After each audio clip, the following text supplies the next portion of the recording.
வேலை முடிஞ்சு கிளம்பிட்டீங்க போல. ஆமாங்கய்யா. உங்களுக்கு ஏதாவது வேணுமா? எனக்கு ஒண்ணு வேணாம். பெரியம்மா சத்தம் போட்டப்போ நான் அங்கதான் இருந்தேன். எனக்கே மனசுக்கு சங்கடமா இருந்துச்சு. அதை விடுங்கய்யா. தப்பு பண்ணா யாருக்கு தான் கோவம் வராது? நான் தப்பு பண்ண, அவங்க திட்டினாங்க, அவ்வளவுதான்.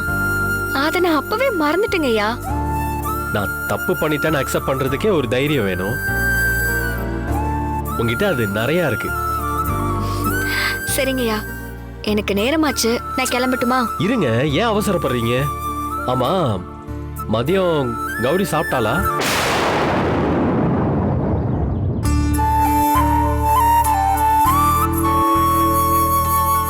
சொல்லுங்க, மத்தியானம் கௌரி சாப்பிட்டாளா? சாப்பிட்டாங்கய்யா. இங்க பாருங்க, இனிமே உங்களுக்கு ஏதாவது இங்கிருந்து கொண்டு போகணும்னா என்ன கேளுங்க, நான் ஹெல்ப் பண்றேன். சரியா? என்னங்க அப்படி பாக்குறீங்க? இல்லங்கய்யா, உங்க வீட்ல ஒவ்வொருத்தர் ஒவ்வொரு மாதிரி இருக்கீங்க, அதான். ஏங்க, எல்லாரும் எப்படி ஒரே மாதிரி இருக்க முடியும்? இங்க பாருங்க, 5 விரலும் ஒன்னா இருந்தா நல்லாவா இருக்கும்? சொல்லுங்க. அதுவும் சரிதாங்கய்யா.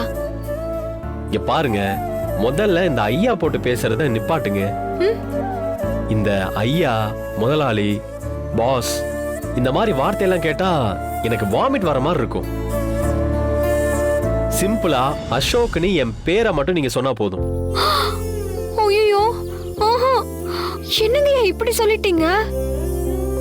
நான் எப்படி உங்க பேரை சொல்லி கூப்பிடுறது? வாயில தான். பேரு வச்சிருக்கிறது கூப்பிடுறதுக்கு தானே, சும்மா கூப்பிடுங்க. மாட்டேங்கய்யா. நீங்க பெரிய குடும்பத்தை சேர்ந்தவங்க, அது இல்லாட்டியும் நீங்க பெரிய பெரிய படிப்பெல்லாம் படிச்சிருக்கீங்க, அதுக்காகவாவது மரியாதை கொடுக்கணும் இல்லையா?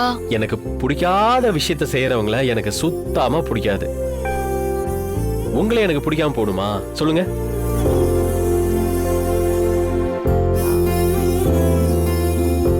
என்ன என்ன எப்படி கூப்பிடலான்னு யோசிக்கிறீங்களா? இல்ல பிடிக்காம போயிடுன்னு யோசிக்கிறீங்களா? இல்லங்கய்யா, அப்படி கூப்பிடுறதுக்கு எனக்கு தகுதி இருக்கான்னு தெரியல. வேணும்னா உங்களுக்காக சின்னையான்னு கூப்பிடுறேன். அதுக்கு மேல என்ன கட்டாயப்படுத்தாதீங்கய்யா. Chinnaiya, I think not bad. எங்க ஒரு வாட்டி கூப்பிடுங்க பாப்போம்.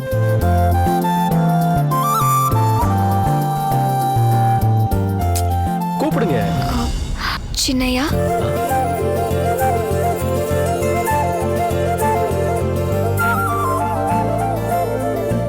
சின்னையா நல்லா இருக்கே ஆக்சுவலி. இன்னொரு முறை கூப்பிடுங்க. சின்னையா. சூப்பர், நல்லா இருக்கு. இதே ஃபிக்ஸ் பண்ணிக்கலாம். ஓகே, நீங்க கிளம்புங்க. வரங்கய்யா.